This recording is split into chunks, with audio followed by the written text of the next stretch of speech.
एक बात और है कि एक स्टूडेंट ने लिखा, पिटिशनर ने, कि ये जो रूल्स हैं हाई कोर्ट के जो 2023 में आए हैं, जो कि 1994 के एमपी जुडिशियल सर्विस रूल को अमेंड कर रहे हैं, ये एनोमलस हैं और एट्रोसियस हैं, दो शब्दों का उपयोग किया।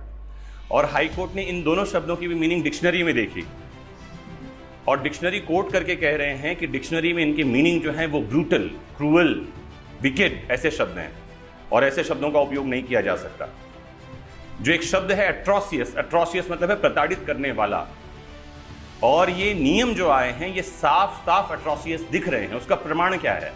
जैसे ये रूल आए, भोपाल में एक लड़की जो पहले एक बार मेंस लिख चुकी थी, उसने आत्महत्या कर लिया और उसने लिखा अपने सुसाइड नोट में कि क्योंकि ये नियम चेंज हो गए हैं, अब मैं जीवन में कुछ नहीं कर पाऊंगी, मैं मरने चली।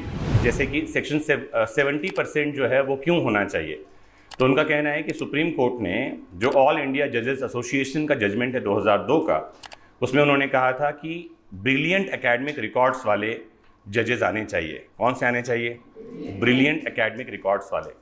तो ब्रिलियंट एकेडमिक रिकॉर्ड्स वाले कौन हैं? इसको डिफाइन ना तो सेटी कमीशन ने किया है और ना ही सुप्रीम कोर्ट ने किया है। तो हाई कोर्ट ने सोचा कि ये जिम्मेदारी हम ले लेते हैं और उन्होंने उसको डिफाइन किया कि जो 70% से ज़्यादा वाले होते हैं वो ब्रिलियंट एकेडमिक रिकॉर्ड्स वाले होते हैं, बाकी सब गधे होते हैं। हाई कोर्ट ने साथ में एक बात और लिखी है कि क्वालिटेटिव जजमेंट डिलीवरी हो, इसके लिए ब्रिलियंट एकेडमिक रिकॉर्ड वाले लोग चाहिए। अब जब सुप्रीम कोर्ट में ये मैटर जाएगा तो दो ही तरह के आर्ग्यूमेंट काम के हैं।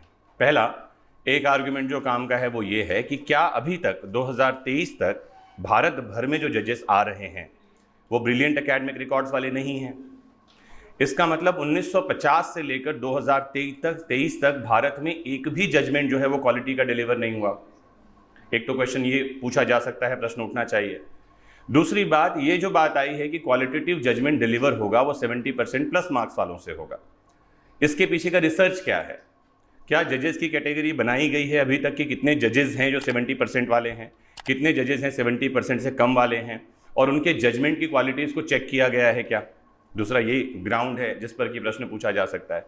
तीसरा, बहुत ही बढ़िया ग्राउंड जिस पर ये 70% वाला क्राइटेरिया खत्म हो सकता है, अगर सुप्रीम कोर्ट इस बात को सुन ले, मतलब सुप्रीम कोर्ट सुन ले, ये ज़रूरी है, पहले तो सुन करके इस बात को समझना चाहें, और दूसरा जो एडवोकेट ये पिटीशन लेकर जा रहे हैं वो ये बात ठीक से सुप्रीम कोर्ट के सामने रख दें।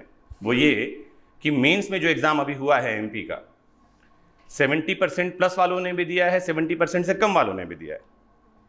अब 70% प्लस वाले ब्रिलियंट होते हैं, इसका मतलब है कि जो 70% से कम वाले हैं उनका सिलेक्शन होगा ही नहीं। अरे दो लोग फाइट कर रहे हैं, एक ब्रिलियंट है, कम ब्रिलियंट है, जीतेगा कौन? ब्रिलियंट। तो जब वो जीत ही रहे हैं तो इनको बाहर करने का कोई तरीका तुक ही नहीं है। इनका सिलेक्शन तो वैसे ही नहीं होना ना 70% से कम वालों का। क्यों नहीं होना? क्योंकि 70% से ज़्यादा वाले ब्रिलियंट होते हैं, तो उनको बाहर करने का कोई तुक नहीं है। दूसरा, अगर 70% से कम वालों ने बढ़िया आंसर लिखा है और 70% ज़्यादा वालों ने ठीक आंसर नहीं लिखा है, इसका मतलब ये बात फेल हो जाती है कि 70% से ज़्यादा वाले ब्रिलियंट होते हैं। दोनों ही तरीके में कहीं से कहीं तक ये बात फिट है ही नहीं कि 70% से ज़्यादा वालों को एग्जाम देने का मौका मिलना चाहिए। तो दोनों ही तरीके में, अगर ये अच्छा लिख रहे हैं तो भी, नहीं लिख रहे हैं तो भी। फिर एक काम की बात और है कि भारत भर में एलएलबी का एग्जाम लेने के लिए कोई एक संस्था नहीं है कि पूरे भारत भर में एक समान पेपर बन रहा है, एक समान एग्जाम हो रहा है और पेपर चेक करने के लिए समान बुद्धि वाले 4 लोग बैठे हुए हैं। ऐसा नहीं है। कई सारे कॉलेज ऐसे हैं जिसमें मिनिमम परसेंटेज फर्स्ट डिवीजन है और कई सारे कॉलेज ऐसे हैं जिसमें मैक्सिमम परसेंटेज 70% से कम है। तो ये सारी बातें क्या बता रही है? ये सारी बातें बता रही हैं कि ये जो क्राइटेरिया बनाया गया है कि 70% प्लस वाले एग्जाम दे सकेंगे और 70% से कम वाले नहीं दे सकेंगे, ये कहीं से कहीं तक आर्टिकल 14 इंडियन कॉन्स्टिट्यूशन के उसको रेस्पेक्ट करने वाला नहीं है, वायोलेटिव है। अनुच्छेद 14 कह रहा है कि समता का अधिकार मिलेगा, राइट टू इक्वालिटी, और ये कहीं से कहीं तक राइट टू इक्वालिटी की बात नहीं है। फिर एक बात और है, मान लेते हैं 70% की कहानी करी, जैसे एग्जाम्पल के लिए कई बार स्टूडेंट्स पूछते हैं कि सर कितना परसेंटेज लाना ज़रूरी है, तो मैं ही कई बार ऐसा कहता हूँ कि कोई परसेंटेज ज़रूरी नहीं है।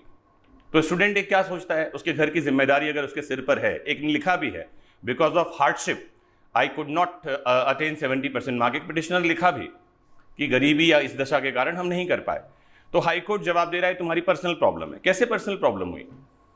एक आदमी, एक बच्चा जिसके घर में उसके 2-3 भाई बहन की जिम्मेदारी है, या उसके घर में उसके माँ बाप की जिम्मेदारी उसके पास में है, और वो काम करके 10 घंटे 8 घंटे काम कर रहा है। मेरे पास ऐसे बहुत सारे बच्चे हैं। एक स्टूडेंट हमारे पास में ही आ रहा था, कैलाश नाम है उसका, जो एक मिठाई की दुकान पे काम कर रहा था, और मिठाई की दुकान पे 8 से 10 घंटे काम करने के बाद वो LLB कर रहा था और साथ में जुडिशरी की भी तैयारी कर रहा था। कोई बच्चा जो 8 घंटे मिठाई की दुकान में काम करेगा और कोई जो 24 घंटे पढ़ रहा है, इन दोनों में से ज़्यादा परसेंटेज आने की संभावना 24 घंटे के वाले की है। बिल्कुल है। ये बात है कि इट इज़ नॉट गारंटी, लेकिन हाँ, संभावना तो यही है। और वो जो दुकान में काम कर रहा है वो पढ़ाई पर ध्यान नहीं दे रहा, क्योंकि उसको परसेंटेज लाना ही नहीं है। क्यों नहीं लाना है? क्योंकि उसको जज बनना है, और जज बनने के लिए क्या चाहिए? कोई परसेंटेज नहीं चाहिए। तो अगर आप ये सिस्टम लागू भी करना चाहते हो तो क्या करना चाहिए? आने वाले 5 साल बाद ये लागू होगा, तो अभी जो LLB में आ रहा है वो बच्चा 70% सिक्योर कर ले, या कुछ और काम सोचे। क्या दिक्कत है? भजिया तले बढ़िया। कहा ही है प्रधानमंत्री ने, भजिया तलना इज अ बिजनेस, एंटरप्रेन्योरशिप है। क्या है? एंटरप्रेन्योरशिप। तो भजिया तले बढ़िया, वो 5 साल, क्या दिक्कत है? क्यों LLB करे? सीट किसी और को मिले। ऐसे लोगों को सीट मिले जो सोचते हैं हम 70% ला पाएंगे। एक बच्चा जो सोच ही नहीं पा रहा, लोगों की सोच भी नहीं जाती है समझना। कई सारी लड़कियां होती हैं जो 90% ला के पछता रही होती हैं, हाय मेरे 10% कहाँ चले गए। और लड़के सोचते हैं 70% में हम 2-3 पास हो जाएंगे। उनका टारगेट ही होता है। मतलब लड़कों को मौका मिल जाए, with due respect to all girls, जो का पार्ट, तो वो 90% 3 लोग आपस में बांट लें कि भाई हम तीनों मिलके पास हो जाते हैं, तू कहाँ टेंशन ले रहा है। ऐसे में 70% का क्राइटेरिया कहीं से कहीं तक काम का दिखाई नहीं पड़ता है। ये मनमाना ही दिखाई पड़ रहा है, आर्बिट्ररी।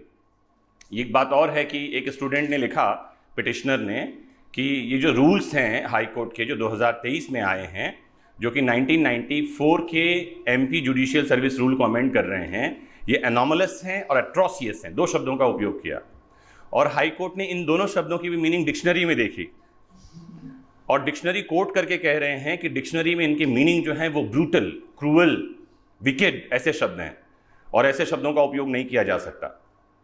जो एक शब्द है एट्रोसियस, एट्रोसियस मतलब है प्रताड़ित करने वाला, और ये नियम जो आए हैं ये साफ साफ एट्रोसियस दिख रहे हैं। उसका प्रमाण क्या है?